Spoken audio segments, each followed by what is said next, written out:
As of right now, the World Cup is currently taking place. In fact, the group stages have just finished. Basically, we have like one game left, and I support Australia and South Africa because those are the two countries that I am from.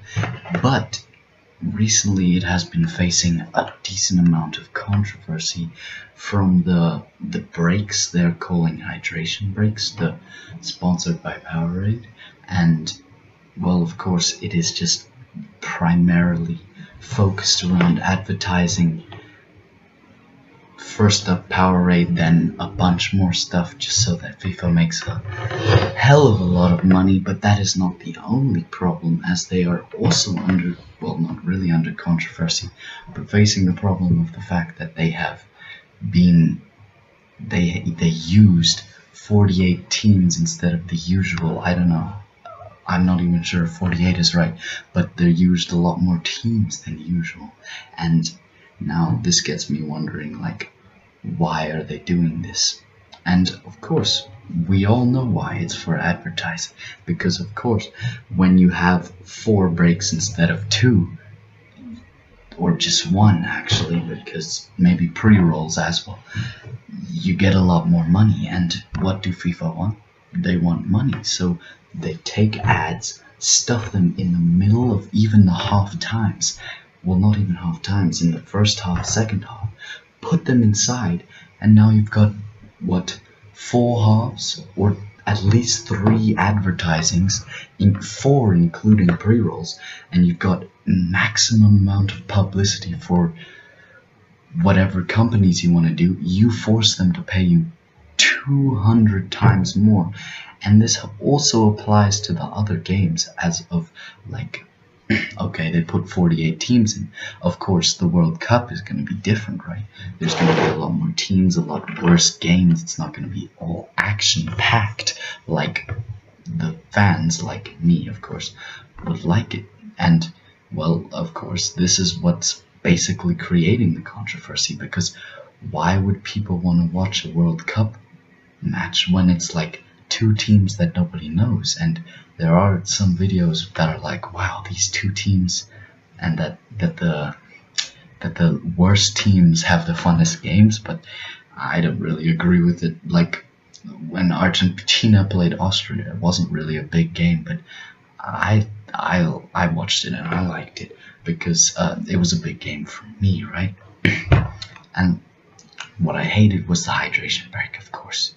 And with these 48 teams and the hydration breaks now, they can not only put in more ads using the hydration breaks, but also, because they're playing so many more games, it's even more options for these hydration breaks and just pre-rolls and halftime ads.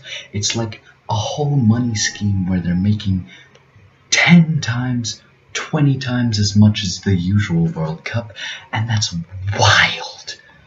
Like, at this point, you might as well be just churning money from this, because it's like taking one money, like they're already making, like they got 4 billion views or something in the World Cup final. If they get that amount of streams, last time they had 4 billion views, if they get that amount of streams for this World Cup, and they have the 2 hydration breaks, that's the most money they're ever gonna make. It's gonna be like billions of dollars just made purely out of the World Cup final alone.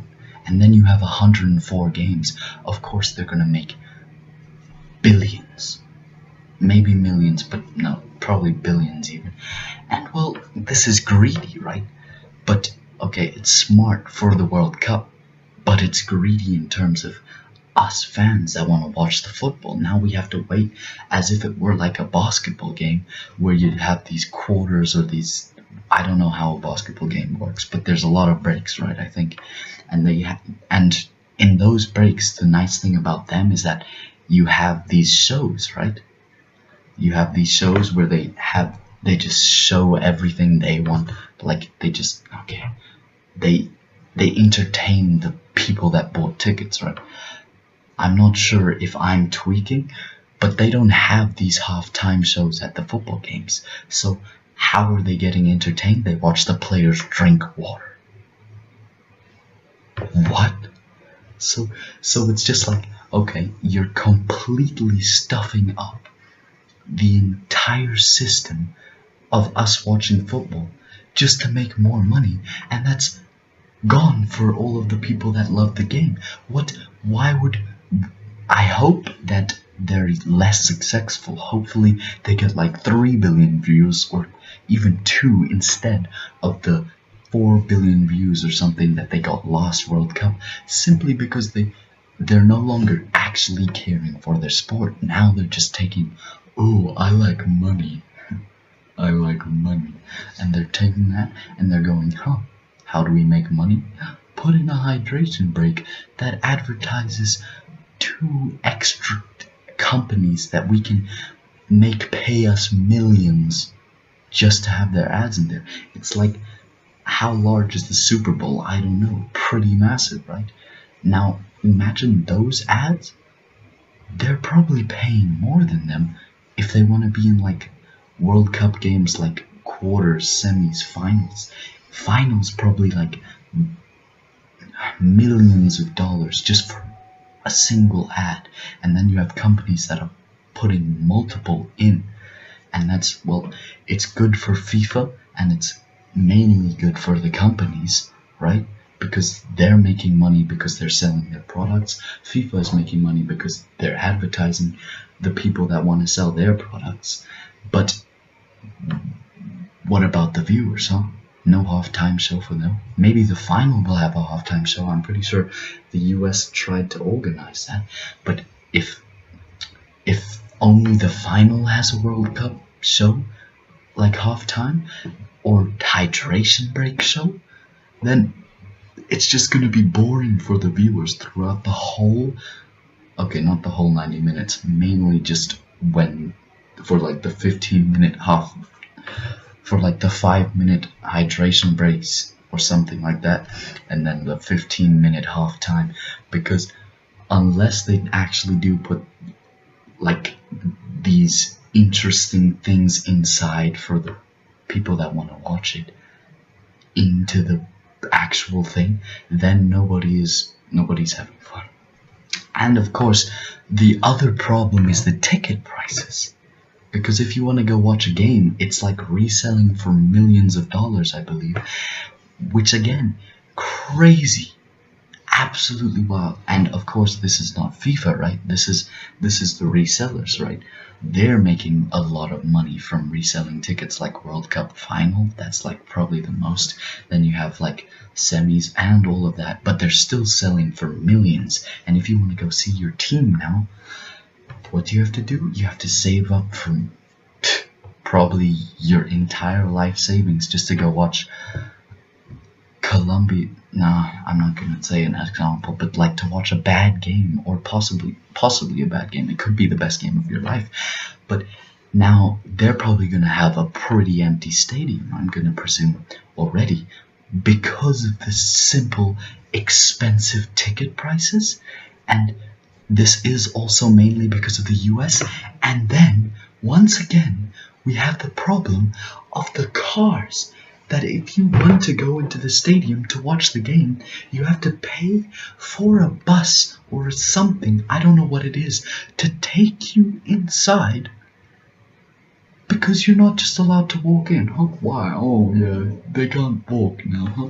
And they're gonna do something, aren't they? $100 to walk when we could have just walked into the stadium? Depending on how much you bought the ticket for, that's like possibly a quarter of the price. Or unless you bought it for like millions, then that's fine because you're probably rich anyways. But still, it's like, what if the people that actually want to watch the games want to watch the games, and now they can't? Because not only are the tickets selling for billions of dollars, but also in order to get, okay, well, if they bought a ticket, they're obviously going to want to get inside. So the buses are definitely going to make money. But it's gonna piss them off, right? Because they don't wanna pay for a ticket. Why would they ever wanna pay for a bus ticket to get into the stadium when they can just walk, go 2 kilometers away from the stadium, or even like 200 meters, pay $100 for a ride? What? They're probably looking at the prices going, huh, should I kill myself? Maybe. That's a good idea, huh? Because these prices are insane. The advertising is up here. Boredom levels are up here simply because of those hydration breaks and the constant I can't watch action anymore. And if they want to resolve this problem, of course it's going to take a while, right? Because it's a big problem. Well, actually, it's not a big problem. It's a very solvable problem. Just don't do it. That's all. It's just like hydration break, okay. They're going to run it for the rest of this World Cup, but if you want to keep recurring viewers, like they might lose a few because of simply this advertising, this hydration break stuff. But if they want to keep the viewers, next time, I would suggest personally, don't do that. And you've been hearing, of course, as soon as the hydration breaks begin, boo, boo, boo. I would be booing too. If I'm in that situation, I'm booing everyone out. I'm gonna boo the loudest of the whole crowd. And this is an easy solve. No more hydration breaks. We've been fine with the halftime breaks for long, and it helps the players as well. And the problem as well with the hydration breaks is it's not even that hot. Like, I understand some games are hot, but other games, they have stadiums where it's controlled temperature. They can keep it at a stable, nice, good playing temperature without having to hydrate every 20 minutes. I mean, the players specifically train their stamina to be able to perform the highest for 45 plus minutes straight. And so with this, I would like to say, easy fixes. First up, next World Cup's not going to be in the USA, so I'm not really worried about the bus driving and the ticket prices, because that is mainly a USA problem, because it's a really big country in terms of like popularity and in terms of how much money they want to make. But with the advertising and all that, I hope that next World Cup, they decide not to do this whole advertising Powerade scam of just pumping more and more ads in. Zebiov.